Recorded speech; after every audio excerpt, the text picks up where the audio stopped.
But my opinion is that we should help hungry children. Yeah, but you don't put it in that context. You say, well, I just did, Pete. Just for you. You don't agree with me. You are. We should help hungry children. Tell me why you disagree with that. You ever hear a caller so determined to win an argument that they forget what the argument even was? That's exactly what happened here. A man phones in to LBC's James O'Brien to accuse him of having a left-wing agenda, but then spends the next 10 minutes proving he doesn't even know what that means. Let's roll the clip.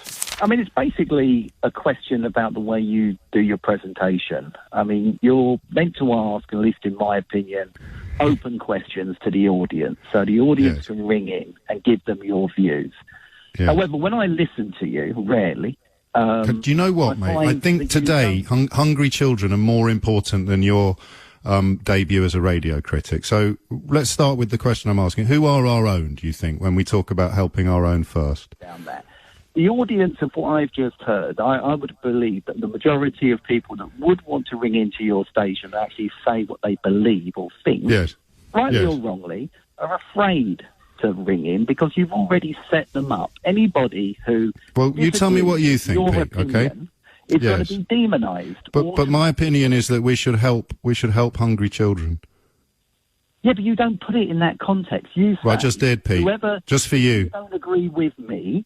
You are... We should help hungry children. Tell me why you disagree with that.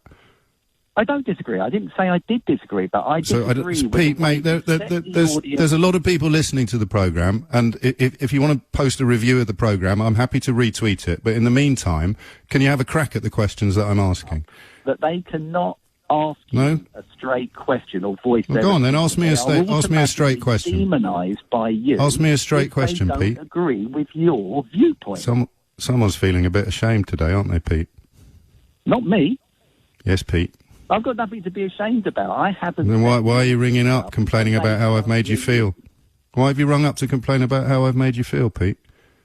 You haven't made me feel anything. So what are you complaining about? It's frustrated that you push an agenda and don't... Frustrated that I hold up the mirror, and there you are, looking in the mirror and seeing a man who doesn't want to help hungry children. So...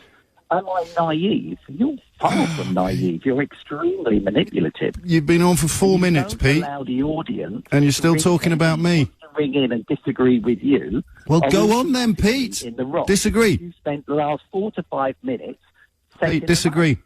Disagree, Pete. Well, great. Disagree with me.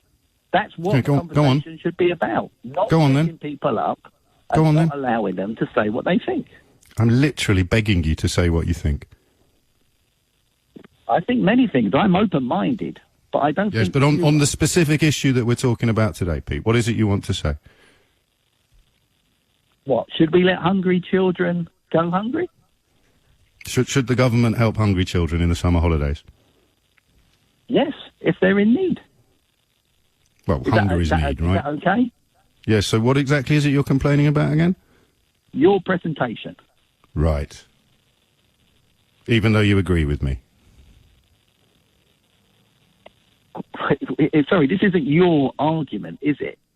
Yes, it is. I desperately want the government to help hungry children. The audience, for anybody who wanted to... But you agree with me. Alternative viewpoint to yours. But you don't have an alternative viewpoint, so how can you speak for people who do if you agree with me?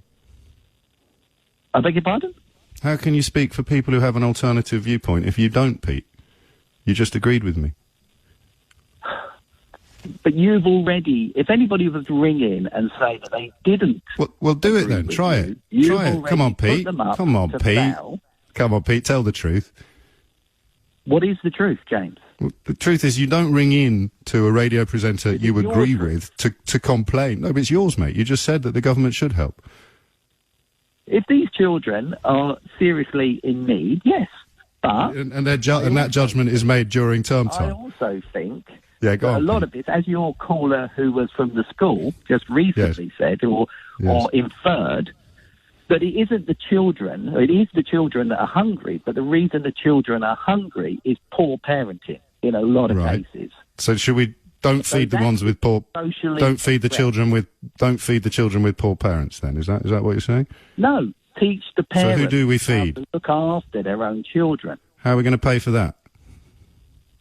Well, there's no point just throwing. And how do we feed the children? How do we feed the children while we're teaching the parents, Pete?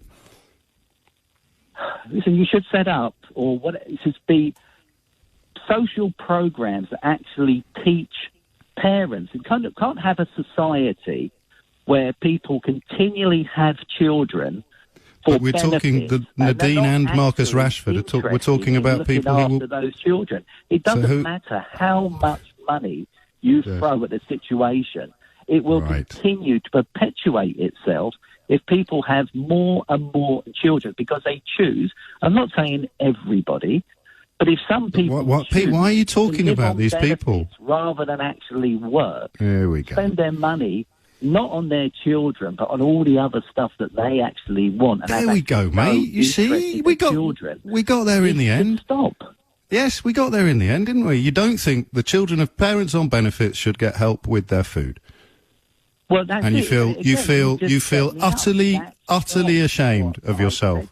And that's why you rung in to complain about the question. Pete, I could hardly listen more, Pete. You push your agenda.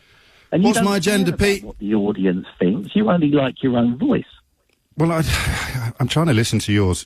Briefly, what's my agenda, Pete? Well, what I said was, children that do require food should receive it.